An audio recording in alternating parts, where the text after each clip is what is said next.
To enable and use dual connection on Redmi Buds 8 Lite, first of all, we'll need to open the Xiaomi earbuds app on one of the devices that is currently connected with them. Then we can scroll down to the additional settings, and then you can find dual connection. You can enable it right here, and after it's enabled, let's check the Bluetooth. As you can see, it's connected with my phone right here, and I have another device right here. So we need to grab the case with our earbuds, make sure that both are inside and the case is opened. Then look for a button on the bottom side of the case. It's right here, I'm not sure if you can see it, right there. So we need to click and hold this button only for around 4 seconds until it starts flashing.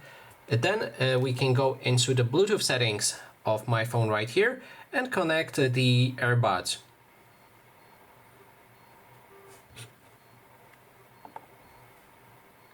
When they are connected, we can then go back to my original phone, go to the Bluetooth settings, and also select the earbuds right here.